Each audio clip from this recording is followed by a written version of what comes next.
It all began on a quiet Saturday morning in a neighborhood that prided itself on perfection. Every lawn was trimmed to military precision, every flowerbed a carefully measured burst of color, and every mailbox identical down to the last screw. It was the kind of place where conformity wasn't just encouraged, it was demanded. And in the center of it all lived Karen, the self-appointed guardian of the neighborhood's reputation and the unofficial enforcer of the HOA's rules.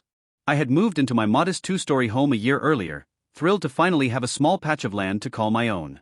Unlike the others, I didn't dream of sterile landscaping or artificial turf. I wanted color, life, and a touch of chaos, the kind that comes with nature allowed to breathe freely. So, I planted a garden. Not just any garden, but a vibrant, untamed blend of wildflowers, herbs, and native plants. It wasn't perfect, but it was beautiful, at least to me. For months, I watched bees return, butterflies dance, and neighbors stop to admire the fragrant blooms. Most smiled politely, though a few gave disapproving glances. But one morning, as the sun glared off my garden's dew-covered petals, I noticed a bright yellow envelope taped to my mailbox. Notice of violation, it read in bold, unforgiving letters. My stomach sank as I opened it and read the words that would ignite a feud for the ages. The HOA, led by none other than Karen herself, had decided my garden was a visual disturbance. According to the notice, my flowers were unapproved flora, my layout non-compliant, and my property detrimental to neighborhood harmony. They demanded I remove the offending plants within 10 days, or face daily fines. I remember standing there, the notice crumpled in my hand, staring at the blooms that had taken me months to grow. The roses swayed gently, unaware of the bureaucratic war brewing against them. I could almost hear Karen's voice in my head, sharp, self-righteous, and dripping with false concern, lecturing about community standards. That day, something inside me hardened. The next morning, as I watered the soil and pruned a few branches, I made a silent promise. I wouldn't just fight back, I'd make sure Karen regretted ever messing with my garden. I didn't know how yet, but I knew this was far from over. Over the following week, I received 2 more notices, each more threatening than the last. Karen's perfectly manicured signature adorned every letter. The HOA board's meeting minutes, conveniently posted online, included a discussion about my so-called yard neglect. In her words, my garden was attracting pests and lowering property values.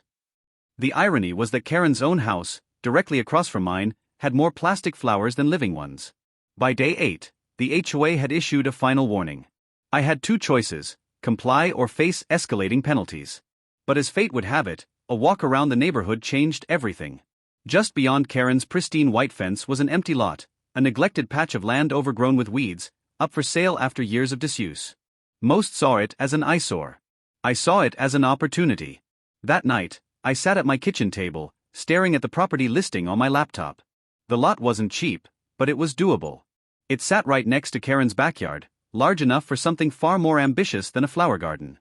The idea began as a spark, quiet, harmless, then grew into a wildfire of determination. If Karen wanted to play this game, I'd play it better. I'd show her what a real eyesore looked like, not through weeds or neglect, but through abundance. Not a messy garden, but a full-scale, legal, thriving farm. The next day, I contacted the owner. Within weeks, the paperwork was underway.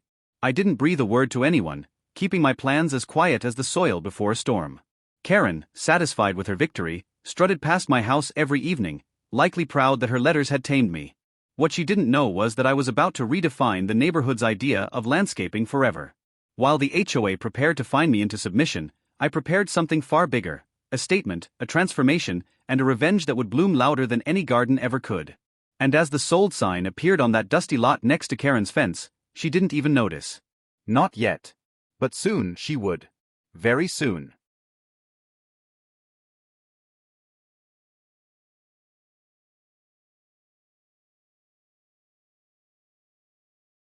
The moment the sold sign went up on that overgrown lot, a quiet satisfaction settled in my chest. It was a feeling that only comes when you know you're several moves ahead in a game your opponent doesn't even realize she's losing. Karen still strutted around the cul-de-sac like a queen inspecting her kingdom, oblivious to the fact that her empire of control was about to face its first rebellion. The property transfer went smoothly, and within days, the lot was officially mine. From my window, I could see its uneven ground, wild grass, and patches of stubborn weeds clinging to the earth. To most people, it looked like an abandoned plot. To me, it was a blank canvas waiting for color, life, and a little poetic justice. The first step was planning. I spent late nights hunched over blueprints, researching zoning codes, agricultural permits, and HOA loopholes. If there was one thing I learned from Karen's obsession with rules, it was that beating her would require precision. I discovered that the lot technically sat outside the HOA's jurisdiction. It was close enough to annoy her, bordering her backyard in fact, but legally untouchable. I couldn't have asked for better luck. I began small. A few workers arrived one morning, hauling soil, mulch, and wood for raised beds. Karen appeared almost instantly, as if summoned by the sound of activity. She lingered by her fence, pretending to water her plastic hydrangeas, trying to make sense of what I was doing. Her curiosity was palpable, her suspicion even more so. She was used to controlling every inch of the neighborhood, but this was something new, something she couldn't regulate. Within a week, the first raised beds were in place. By the second week, I had installed a small greenhouse and a compost system. Neighbors started slowing down as they drove by, curious about the project. Some smiled and waved, others whispered, perhaps worried about how the HOA would react. I kept my focus. This wasn't just about planting crops, it was about planting defiance. I named it Harmony Patch Farm. It sounded peaceful, harmless even, the kind of name that wouldn't raise alarm bells right away. But in truth, every nail, every seed, every shovel of dirt was an act of rebellion against Karen's obsession with control. Soon, the lot began to transform. Fresh soil replaced the dry earth. Rows of green sprouts pushed through the ground. I planted tomatoes, peppers, beans, and even sunflowers, tall, bright, and impossible to ignore. The air filled with the scent of growing things, a fragrance that drifted directly into Karen's yard every afternoon. At first, she didn't say anything. She just watched. But her silence was loud, the kind that vibrates with unspoken irritation. I could almost see the gears turning in her head, calculating which rule she could invoke to stop me. The problem was, this wasn't under HOA control. No matter how many complaint forms she filled out, they would lead nowhere. As weeks passed, my small project turned into something extraordinary. I installed an irrigation system powered by rainwater collection. I built a fence lined with native flowers, buzzing with bees and butterflies. I even added a chicken coop, carefully constructed within local guidelines. Everything was above board, every detail legal. The farm became a living, breathing ecosystem. And it began to attract attention, not just from neighbors, but from local media. A small-town blog ran a story titled, "Resident Turns Abandoned Lot into Sustainable Garden Oasis." The article painted me as an environmental hero, praising my dedication to eco-friendly living. The comments section overflowed with admiration. And that's when Karen snapped. The next morning, I saw her pacing along her fence line, phone pressed to her ear. She wasn't watering fake flowers anymore, she was reporting. To whom, I didn't know. But I could guess. Over the following days, various city officials appeared, each inspecting different parts of the farm. They left empty-handed every time. My permits were solid, my paperwork flawless. Karen's complaints were dismissed one by one. That only fueled her rage. She started spreading rumors, whispering to neighbors that my compost smelled terrible, that my chickens were unsanitary, that I was bringing down property values. But by then, the farm had become too beloved. Children from nearby houses visited to feed the chickens. Elderly neighbors came by for fresh vegetables. Even the HOA members, who once avoided eye contact with me, stopped to chat, secretly admiring what I had built. The balance of power had shifted. Karen, once the voice of authority, was losing her grip on the neighborhood's loyalty. Her voice still echoed in HOA meetings, but fewer people listened now.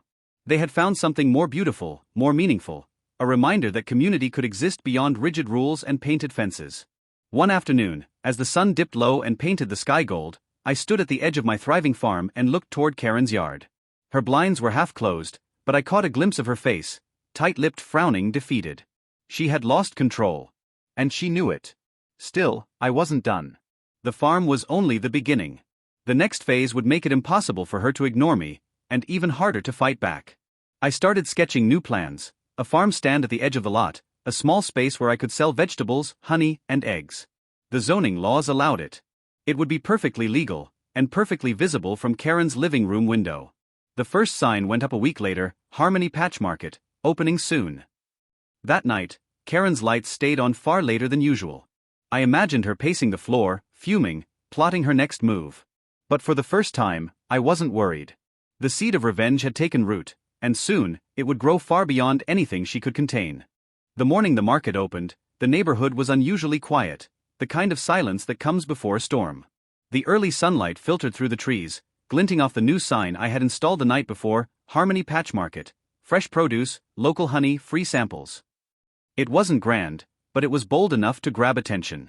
A small wooden stall stood proudly near the sidewalk, shaded by a hand-built awning. Crates of vegetables lined the counter: bright tomatoes, crisp cucumbers, and neatly bundled herbs. The smell of fresh earth and basil drifted through the air, soft and inviting. By 9 a.m., the first curious neighbors arrived. A mother with 2 children stopped to admire the setup.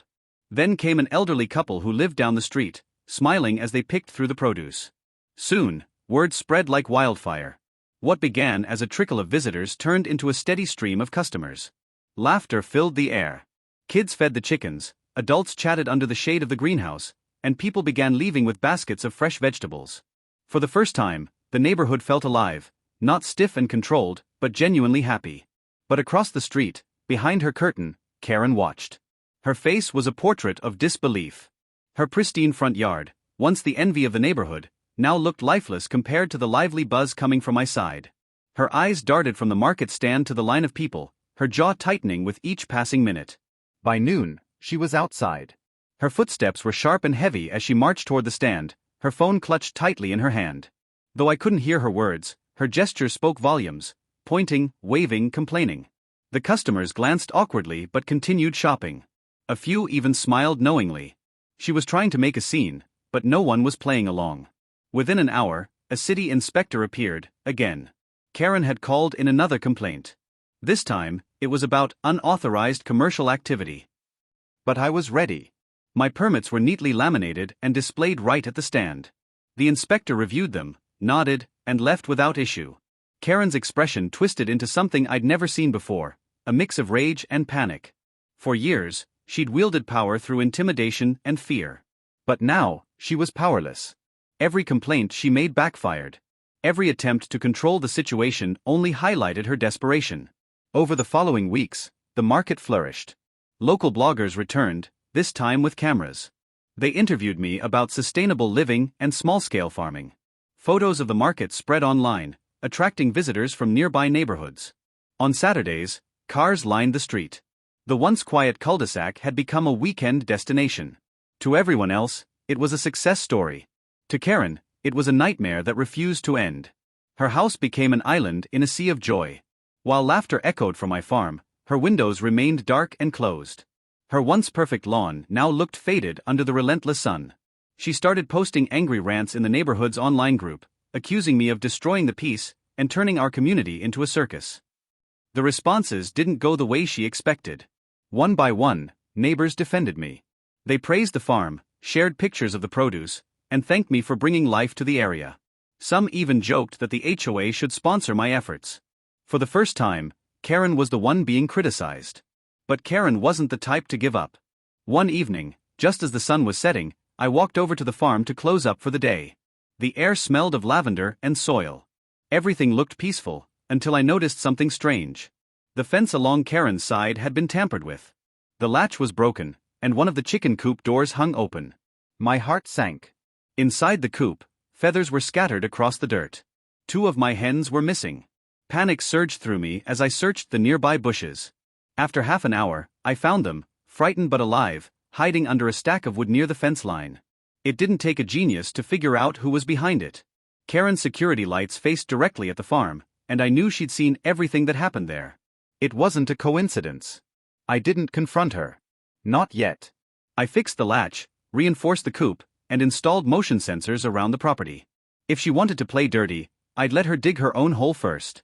Days later, the cameras captured what I suspected: Karen, sneaking along the fence at night, flashlight in hand. She was caught red-handed. Instead of filing a report immediately, I made copies of the footage and sent one to the HOA board with a polite note: concerned about neighborhood safety. Thought you should see this. The irony wasn't lost on me. The same HOA that once threatened to fine me was now receiving evidence of their former enforcer breaking the very rules she loved to quote. The fallout was quiet but devastating. Karen was called into a board meeting, an emergency one, by the looks of it. I didn't attend, but word spread fast. Within a week, she lost her position as HOA vice president. Her influence evaporated overnight. People stopped listening to her. Neighbors who once feared her began to ignore her entirely. Meanwhile, the farm continued to thrive. I added beehives, selling jars of golden honey labeled Karen's favorite blend. A little inside joke that the locals found hilarious. The market expanded, the community grew, and even nearby schools reached out for educational tours. What started as revenge had turned into something far greater, a movement. The neighborhood was no longer defined by conformity but by community. And yet, even in her downfall, Karen wasn't finished. Late one evening, as I closed the market and the last light faded from the sky, I noticed her standing at her window, staring out at the farm. Her expression was unreadable. There was no anger now, just something colder, quieter. It was the kind of silence that hinted at one last desperate move. And I had a feeling she was planning something big. The tension in the neighborhood simmered quietly in the days that followed Karen's fall from grace. On the surface, everything seemed peaceful, the market thrived, neighbors laughed, and the HOA board avoided further conflict. But beneath that calm exterior, I could feel something brewing. Karen had vanished from public view. No more morning walks, no more glares from behind her plastic hydrangeas. For a woman who lived to control, her silence was unnatural and unnerving. I knew better than to believe it was over. Karen wasn't the kind of person to accept defeat gracefully. Her pride had been bruised, her authority stripped away, and her reputation shattered in front of the very people she used to intimidate. That kind of loss doesn't fade quietly. It festers. It started with small things, subtle, almost unnoticeable at first. One morning, the irrigation system on my farm malfunctioned. It wasn't broken, just unplugged, as if someone had deliberately tampered with it. A few days later, one of my compost bins had been tipped over during the night, scattering soil across the path. Then, a week later, a strange smell filled the air, rotten eggs, unmistakably sulfur. Someone had dumped something behind the fence near the greenhouse. Each time, I cleaned it up, repaired the damage, and said nothing. I didn't want to give her the satisfaction of seeing me react. But I kept the cameras rolling, every angle covered. I knew she'd slip up eventually. Then came the letter. It arrived in a plain white envelope, with no return address. Inside was a single printed page, written in the same cold clipped tone that I remembered from her HOA notices. Your so-called farm violates multiple environmental codes. The smell, the noise, and the traffic are unacceptable. If you do not cease operations immediately, the city will take action. The letter wasn't signed, but I didn't need a signature. The phrasing, the formatting, it all screamed Karen. This time, though, she'd gone further than petty sabotage. She was trying to weaponize the city against me again. But she'd underestimated how much the community had changed. The next week, a city official visited the property for an inspection. I greeted him politely, walked him through every corner of the farm, and handed him the stack of updated permits and certifications. He inspected the market, the greenhouse, the coops, and found nothing wrong. In fact, he seemed impressed. Before leaving, he said something that made me smile. I've actually heard good things about this place. Keep it up. The moment he left, I knew Karen's attempt had backfired again.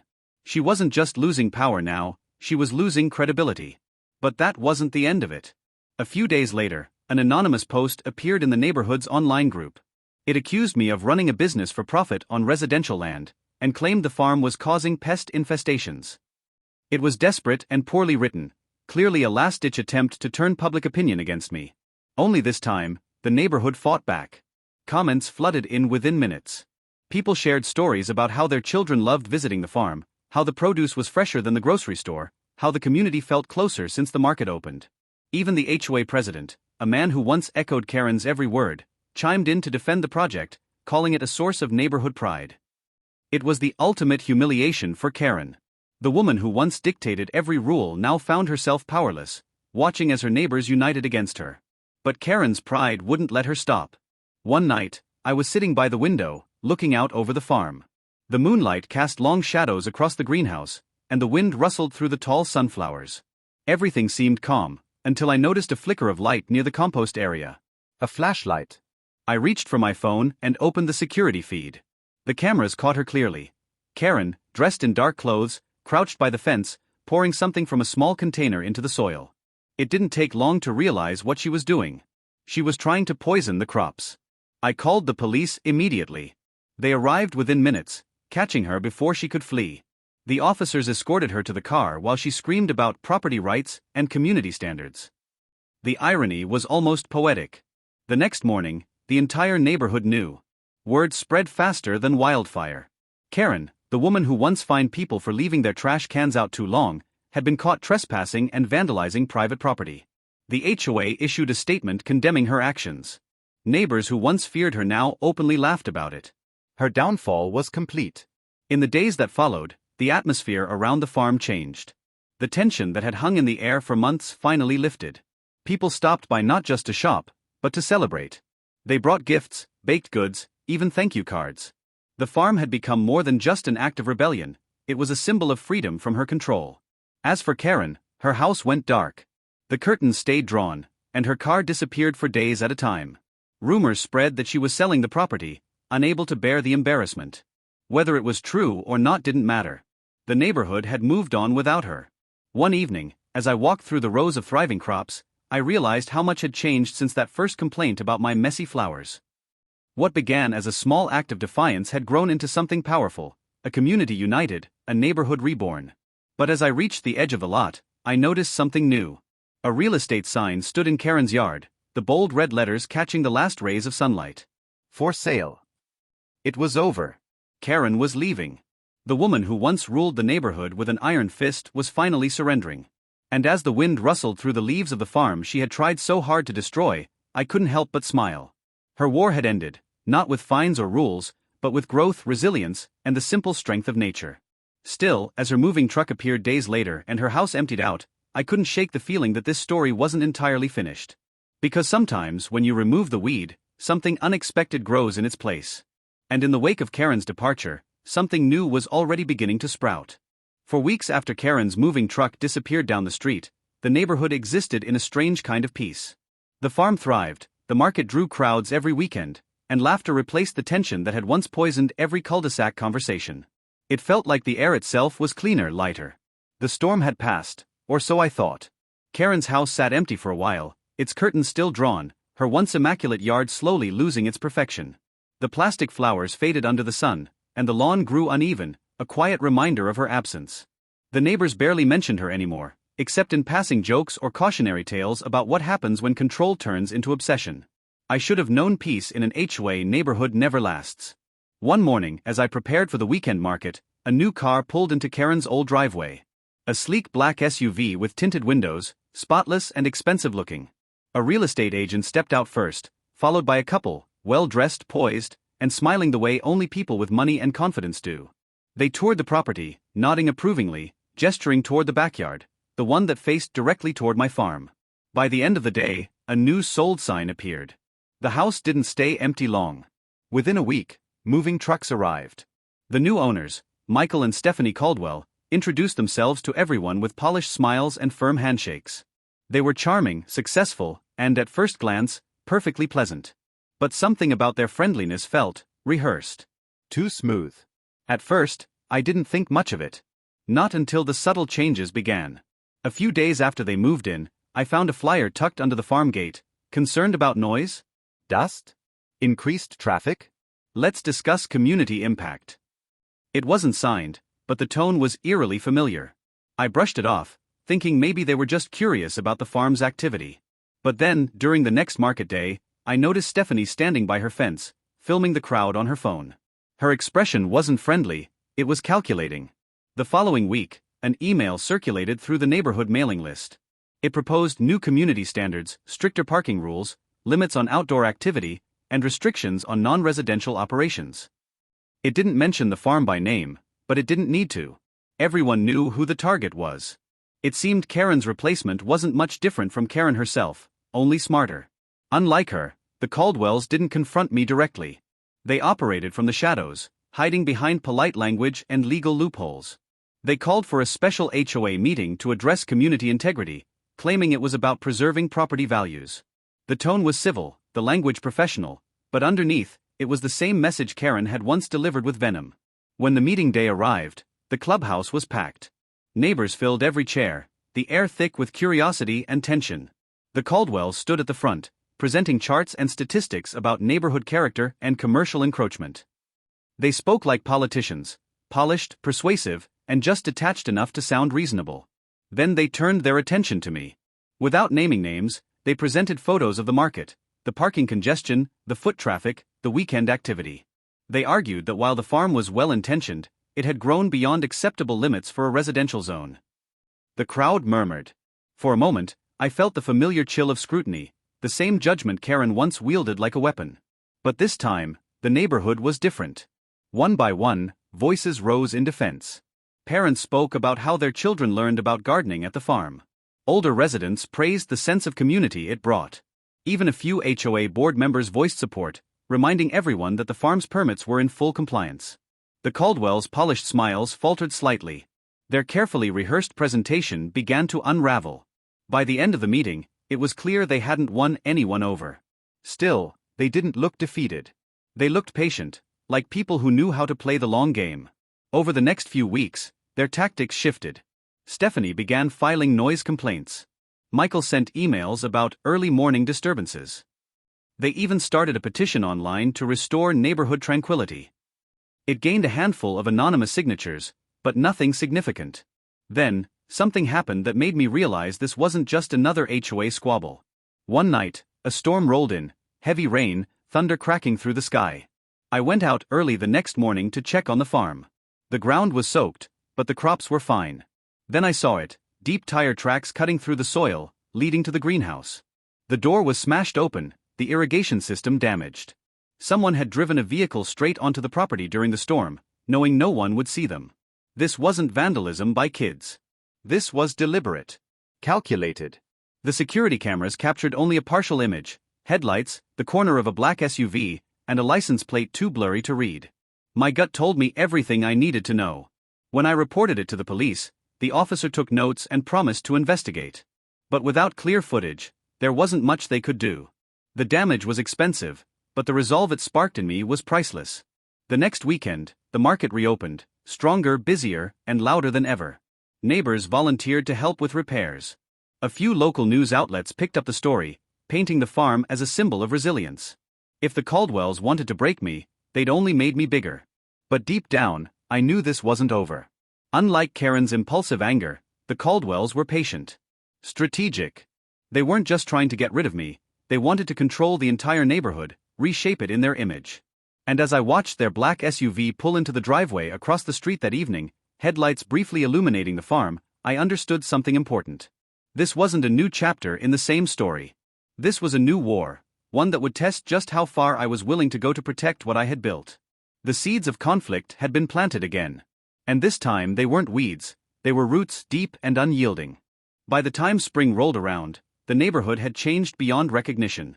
What was once a row of identical houses wrapped in sterile perfection was now dominated by the thriving farm that bordered Karen's property. The air smelled of lavender and fresh hay, bees moved lazily between rows of sunflowers, and even the once complaining neighbors now bought their groceries straight from the small market stand at the edge of my land. The HOA's attempts to stop me had long since fallen apart.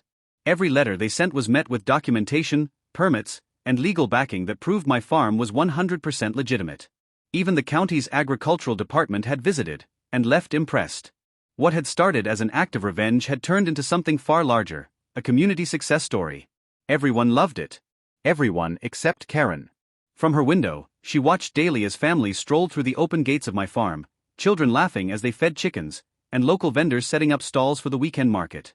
Her once pristine home now sat awkwardly beside a symbol of everything she tried to destroy. The sound of laughter and tractors replaced her peace and control. Her spotless world had become unpredictable, alive, and she hated it. But the final blow came unexpectedly. One morning, a white car pulled into the cul-de-sac bearing the seal of the county council. I was in the field checking irrigation lines when the official approached, clipboard in hand. He asked to speak with me about a neighborhood redevelopment proposal. Curious, I followed him toward Karen's house, where she stood waiting, arms crossed, chin lifted, that familiar air of superiority clinging to her like perfume. She had filed yet another complaint. According to her, my farm violated new zoning restrictions she had discovered.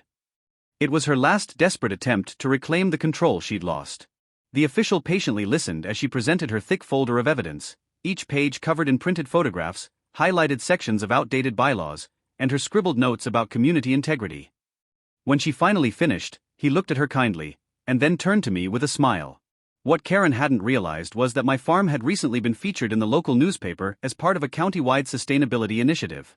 The same council she was appealing to had just approved a program to expand urban agriculture in residential zones. In short, not only was my farm allowed, it was now a model site for future projects.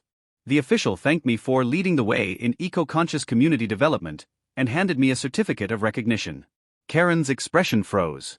The color drained from her face as he shook my hand and congratulated me for turning an HOA conflict into an example of positive change. That moment marked the end of Karen's reign. Within a month, she put her house up for sale. The whispers around the neighborhood grew louder. No one wanted to deal with her constant complaints anymore. The new buyers who eventually moved in were a young couple with 2 kids and a passion for sustainable living. They adored the farm, often volunteering to help plant and harvest. The irony was almost poetic. The very lot Karen had despised became the heart of a community she could no longer be part of. As for me, life settled into a peaceful rhythm. What began as an act of defiance had become a genuine passion. The farm continued to grow, not just in size, but in purpose. Local schools began visiting for educational tours. Neighbors collaborated on projects, planting shared vegetable patches in their own yards.